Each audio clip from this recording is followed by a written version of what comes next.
हूं। और जब नहीं सुन रहे हैं तो मार करके पांचों का सर ले जा करके दुर्योधन को दे।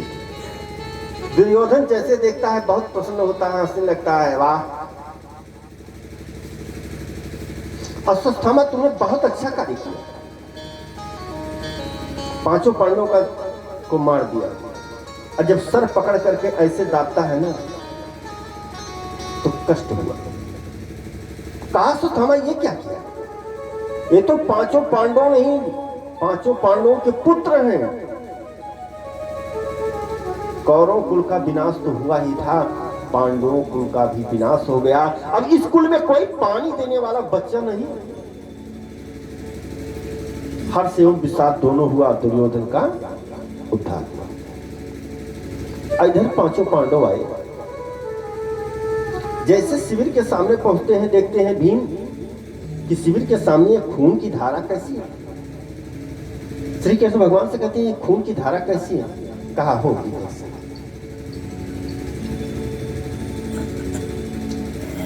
होगी भाई, कहीं कोई दिक्कत नहीं है, चल करके देखते हैं। अब आगे चल करके जब देखते हैं तो द्रौपदी अचेत अवस्था में, पांचों पुत्रों का सर कटा हुआ। अब तो पांचों भाई गरज उठे। कहा किसने ये मारा? द्रौपदी को होश से नहीं है, जल ले आया, मुखमंडल को छींटा, मारा। जब होश आई तो कहा रात में आधी रात को अश्वत्थामा आया था और मेरे पांचों पुत्रों का वध उसी में किया। कहा ठीक है, आज का युद्ध अश्वत्थामा से होगा। अश्वत्थामा क्या है, छिप गया, क्योंकि वो वीर था। क्रोध के जरिए उसने ऐसा कार्य किया था। कहा कि मेरी बदनामी होगी कि एक वीर आदमी रात को मार दिया, वही बच्चे को, कमल नामक सरोवर में। अब इधर पांचों भाई ये क्या करते हैं कि जाते हैं ललकारते हुए। अब वीर की ललकार वीर नहीं सुन सकता है। तुरंत अश्वत्थामा आ गया, घनघोर युद्ध हुआ जिसमें अर्जुन ने ब्रह्मास्त्र चला दिया, ब्रह्मफांस में वो बांध दिया अर्जुन। अब बांध करके ले आए और जैसे बांध दिया उसको मारना चाहते थे कि श्री कृष्ण भगवान रोक दिए। कहा मत मारो। कहा क्यों? कहा इन्होंने द्रौपदी के पांचों पुत्रों की हत्या किया है ना। कहा हाँ। कहा तो ऐसा है ना कि द्रौपदी के समक्ष इसको ले चलो। अगर द्रौपदी कहती है इसके मैं रक्त से स्नान करूंगी तो तलवार उठा करके सर काट देना, पलट देना, स्नान कर लेगी। कहा ठीक, ले आए। और जैसे ले आए आवाज लगाया, अरे द्रौपदी देखो, ये आतताई को मैं ले आया हूं, तुम्हारे पुत्रों का हत्यारा बांध करके ले आया हूं। अब द्रौपदी पहुंची तो जब ब्रह्मफांस से बांधा था ना, द्रौपदी उसकी रस्सियां खोलने लगी। अर्जुन ने कहा ये क्या कर रहे हैं? कहा कि मैं ठीक कर रहा हूं। कहा यही तो है तुम्हारे पुत्रों का हत्यारा। कहा हाँ। किसको बांधे क्यों हो? कहा तुम नहीं समझ रहे, ये तुम्हारे गुरु का पुत्र है। गुरु के पुत्र को कभी मारना नहीं चाहिए। अभी तुम्हारे गुरु जी की मृत्यु हो गई। अब गुरु माता क्यों है? जब पति मर जाता है तो पत्नी का अवलंब सहारा केवल एक होता है, उसका पुत्र। और ये भी मर जाएगा तो गुरु माता का कोई सहारा नहीं होगा, पानी देने वाला नहीं होगा। इसको मत मारो। श्री कृष्ण भगवान से बात पूछी गई कि क्या करें। कहा ऐसा है श्री कृष्ण भगवान ने कि भाई अत्याचारी को तो मार ही देना चाहिए, सबसे अच्छा काम है, लेकिन गुरु को ब्राह्मण को नहीं मारना चाहिए। अर्जुन भिकुटी निगाह टेढ़ करके बोले कि जैसे तुम टेढ़े वैसे तुम्हारी टेढ़ी बात। अरे सीधा बात बताओ कि मार दे कि छोड़ दे? कहा हमने तो जो कहना था उसको कह दिया। कि अत्याचारी को मार ही देना चाहिए, लेकिन ब्राह्मण को, गुरु के पुत्र को मारना नहीं चाहिए। अब क्या करें? द्रौपदी कहती है कि ऐसा है कि ब्राह्मण गुरु अगर आतताई हो जाए तो मारना नहीं चाहिए, लेकिन उसकी स्त्री जो है खत्म कर देना चाहिए। कहा ठीक, कहा स्त्री क्या है? कहा इसका तेज, इसके पास एक मणि निकाल करके हमको दो, जो मस्तक में। तो वही मणि निकाल करके उठाया भीम ने, गदा तेज से प्रहार करना चाहा, लेकिन कृष्ण भगवान हाथ लगा दिए, केवल मणि पर लगाई और मणि निकाल करके द्रौपदी को दे दी। अश्वत्थामा आज भी जीवित है उसी अवस्था में। ऐसे हमारे शास्त्र कहते हैं। अश्वत्थामा लड़खड़ाता हुआ गया और जाने के बाद सोचता है कि कौरव कुल का विनाश हो गया, पांडव कुल का विनाश हो गया, लेकिन पानी देने वाला एक बचा है, वो उत्तरा गर्भवती थी, सती नहीं हुई थी। तो ऐसा न हो कि अगर लड़का पैदा हो जाए तो इनको पानी देने वाला हो जाए। क्या किया कि ब्रह्मास्त्र चला दिया उत्तरा के गर्भ में। कृष्ण भगवान रथ पर एक पांव अपना रखे थे, रथ पर एक जमीन पर बातें कर रहे थे। इतने में कि अश्वत्थामा ने ब्रह्मास्त्र चला दिया उत्तरा के गर्भ पर। उत्तरा का गर्भ जलने लगा, रोने लगी, चिल्लाने लगी, बिलखने लगी।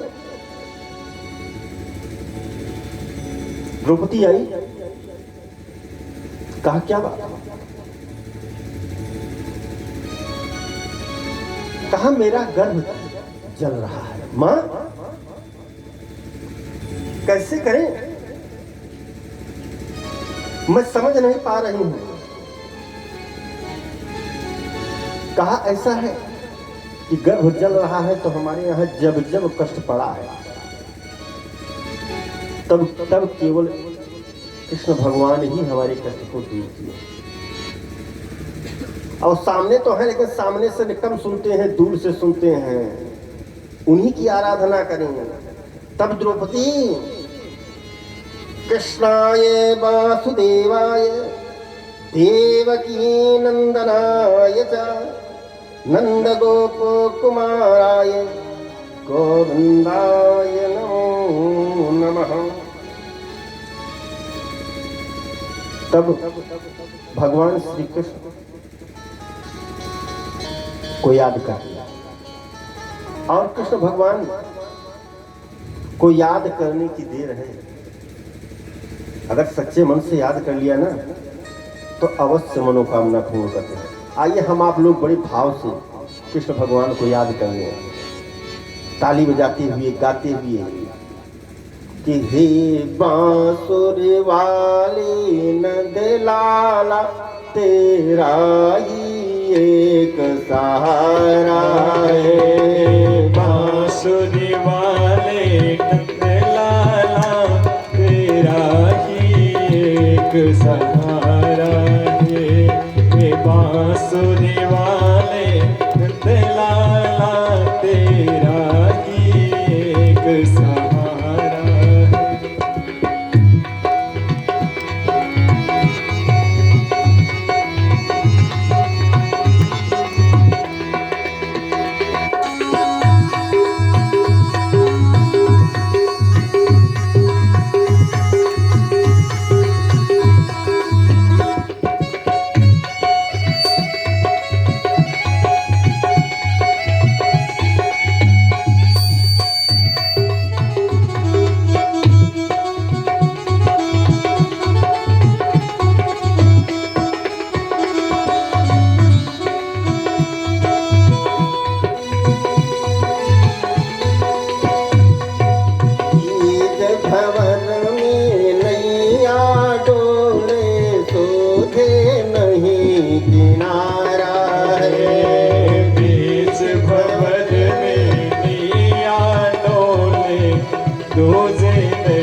नहीं किनारा बांसुरी वाले नंद लाला तेरा ही मुझे सहारा है। हे बांसुरी वाले नंद लाला तेरा ही एक सहारा है।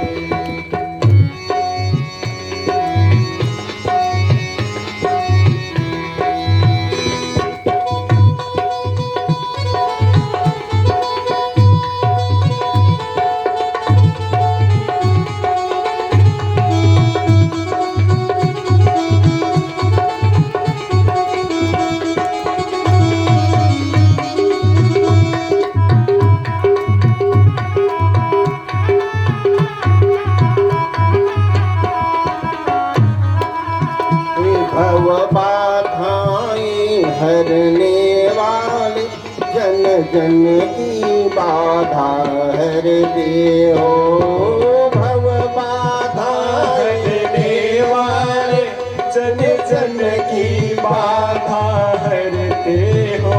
मेरी भी बाधाएं हरना गोपाला काम तुम्हारा है मेरी बांधगिरी बन जाए तेरा ही एक सहारा है। हे मुरली वाले वो कान्हा तेरा ही एक सहारा है।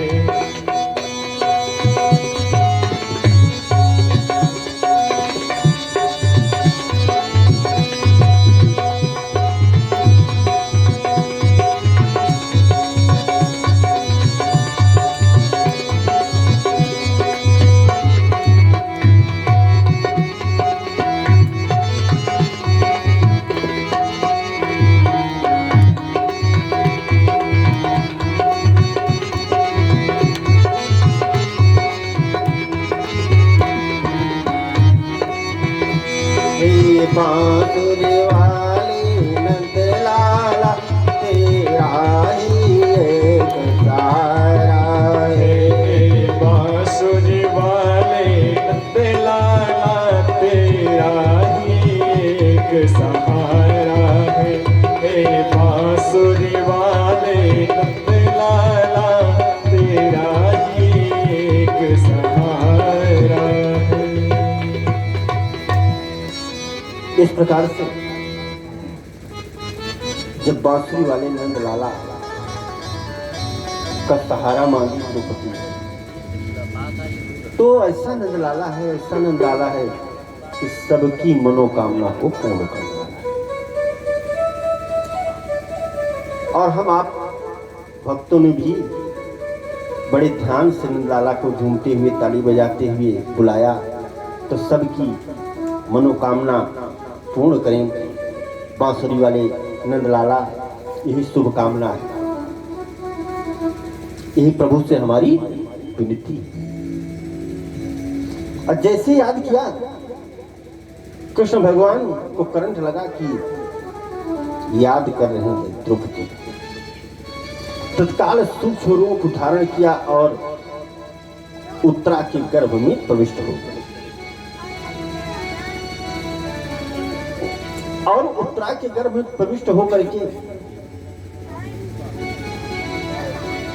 ब्रह्मास्त्र को नष्ट कर दिया और गर्भस्थ शिशु को उत्तरा के गर्भ में ही चतुर्भुज में दर्शन दे दिया। माताएं बहुत हैं, सुमित्रा माता, कौशल्या माता, देवकी माता, कैकेयी माता, बहुत माताएं, लेकिन एक ऐसी माता उत्तरा हुई जिसने कि अपने उदर में भक्त एवं भगवान को दोनों को रखा। उत्तरा के ही उदर में भगवान को जाना पड़ा और जब वहां से निकलना चाहते हैं तो कहता है कि नहीं, ये नहीं, आप जा नहीं सकते हैं। गर्भस्थ शिशु कहता है, कहा क्यों? कहा क्या बताएं, अगर आप चले जाओगे तो मेरी रक्षा कौन करेगा? कहा कि तुम्हारी रक्षा तो मैं सदियों करता रहता हूं।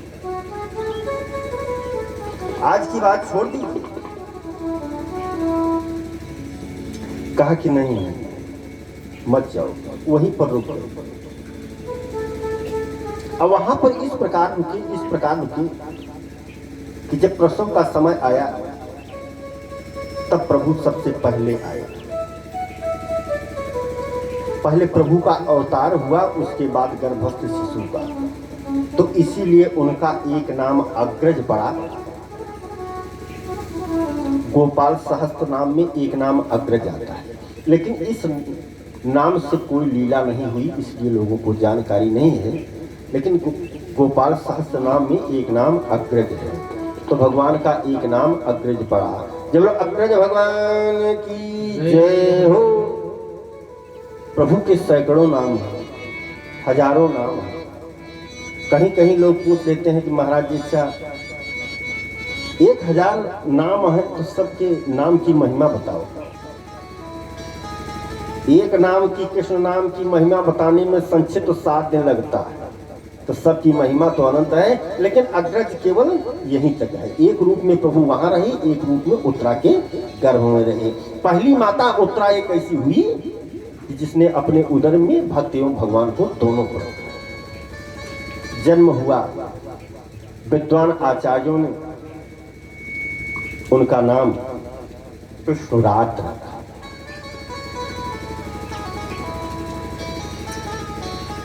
लेकिन विष्णुरात नाम तो रख दिया गया,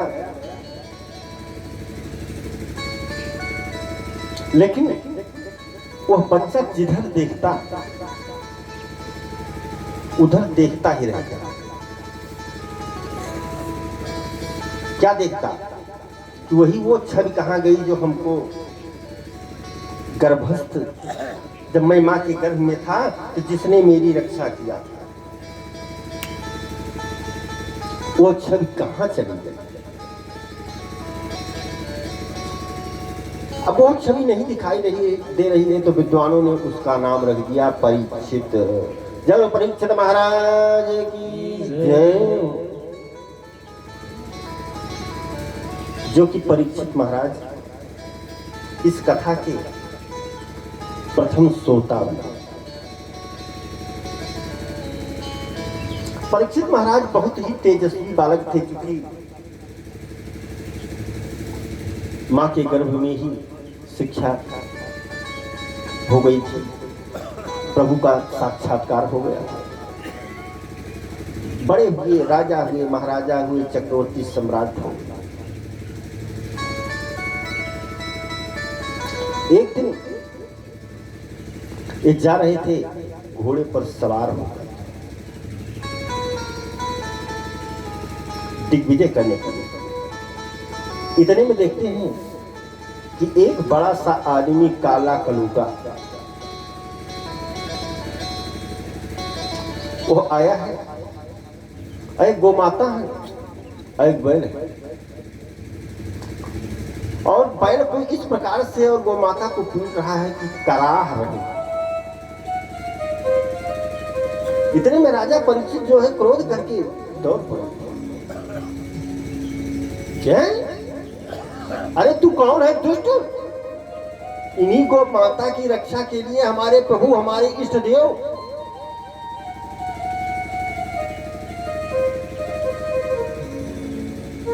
हमारे इष्ट देव जो है उनका गोपाल नाम है, और तू उन्हीं के भक्त के सामने गो माता पर इतना अत्याचार, मैं तुमसे युद्ध करूंगा। और जैसे आगे गए वो काला सा आदमी क्या करता है, दीनवत शरणम गता, दीनता से लेट करके साष्टांग प्रणाम। राजा परीक्षित ने कहा कि चाहे जिस प्रकार से प्रणाम करो, क्षमा करने योग्य अपराध तुम्हारा नहीं। इस परीक्षित के राज्य में किसी के ऊपर कोई अत्याचार नहीं, और गो माता पर तुम इतना अत्याचार कर रहे हो, क्षमा मैं नहीं करूंगा। कहा महाराज ये अत्याचार नहीं है, ये मेरी माया है। कहा माया क्या है? कहा मेरा राज्य आने वाला है, मैं ही कलयुग जिसको कहते हैं। तो हमने कहा चल करके देख ले। राजा परीक्षित ने कहा जाओ, मेरे साम्राज्य में तुम्हारा कोई अधिकार नहीं है, तुम नहीं रह सकते हो। कलयुग हाथ जोड़ करके खड़ा हो गया, महाराज कहां चले गए? कई जगह नहीं जहां से सूर्य उदय होता है, जहां तक अस्त नहीं होता है, वहां तक आपका साम्राज्य है, मैं जाऊंगा। कहा ये बैल जो है धर्म है, धर्म के 3 पांव टूट गए हैं, ये गौ माता पृथ्वी जो करार रही है।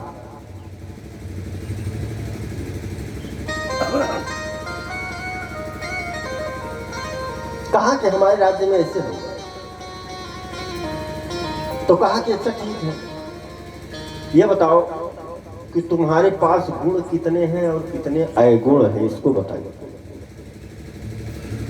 अगर कुछ गुण हो तो मैं रख दूं। कहा कि हाँ।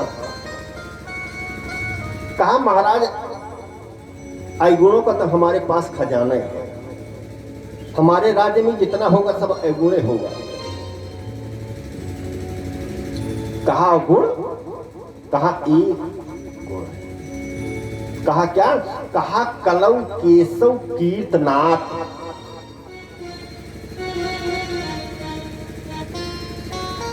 कहा कि जो और युगों में यज्ञ करने से फल प्राप्त होगा,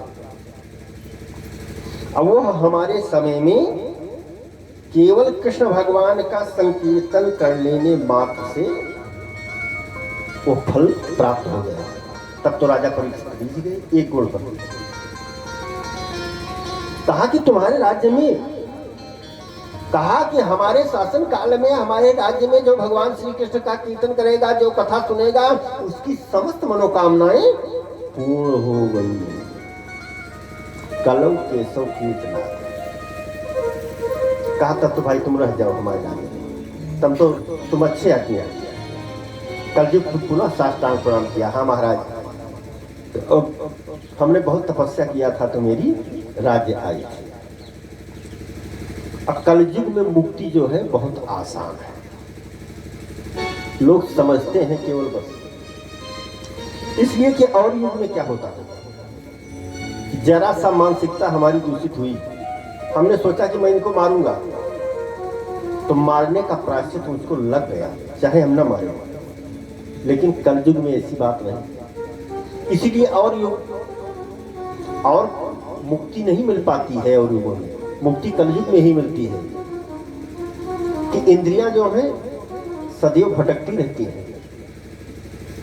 पूजा करने के लिए बैठिए, उस तरह से दिमाग केंद्रित रहेगा।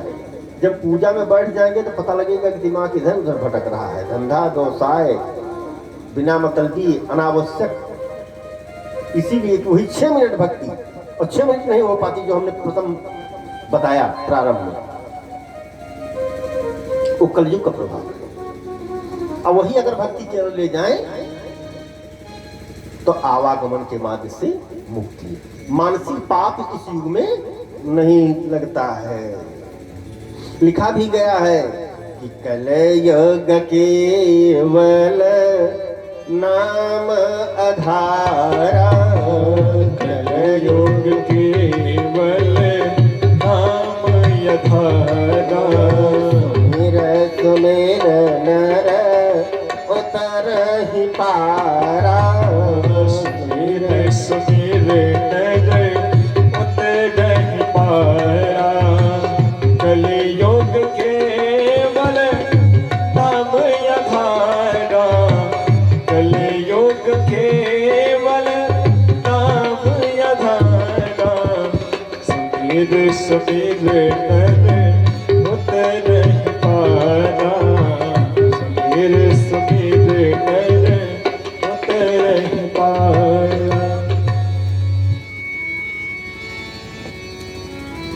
का मतलब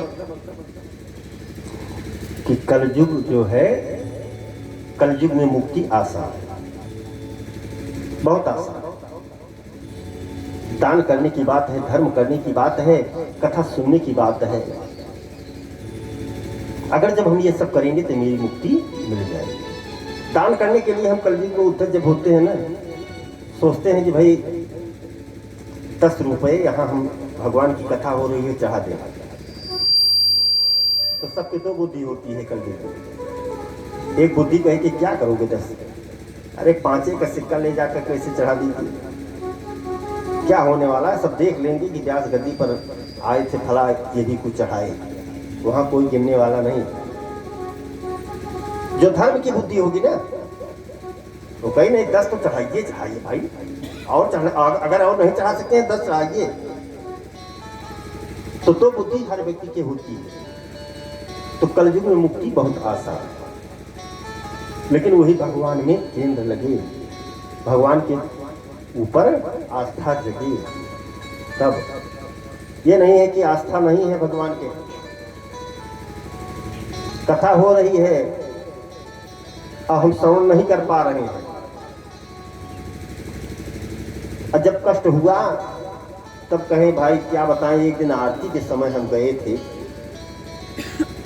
लेकिन भागवत सुनने पर भी कष्ट हमको है, कहीं कुछ कल्याण नहीं हुआ। अरे प्रभु पर जब ध्यान दोगे तब तो कल्याण होगा।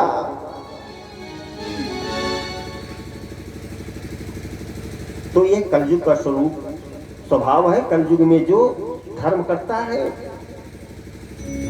कपट वाली बुद्धि को पीछे छोड़ करके धर्म की बुद्धि को अपनाता है, वो सदैव आगे ही जाता है, उत्तरोत्तर। तो कहा कि अच्छा ठीक है महाराज, तो जल्दी बताइए कहाँ स्थान दे रहे हैं, उसी कमरे में हम रहें। तो कहा कि एक स्थान नहीं, तुमको कई स्थान दे देंगे। कहा कितना? कहा 4। तब तो कलयुग ने कहा कि बहुत बढ़िया। कौन है? का अभ्यर्थ तदा तस्मै स्थानानि कलयो ददौ दूतं पानं स्त्रिया सोना यत्ता धर्मश्चतुर्विधः। कहा 4 जगह। कहा कहाँ? कहा एक तो जहाँ जुआ खेलने वाले हैं, कुआं हम आपको दे दें, वहां जाइए। कहा और? कहा जहां लोग हिंसा करने वाले हैं,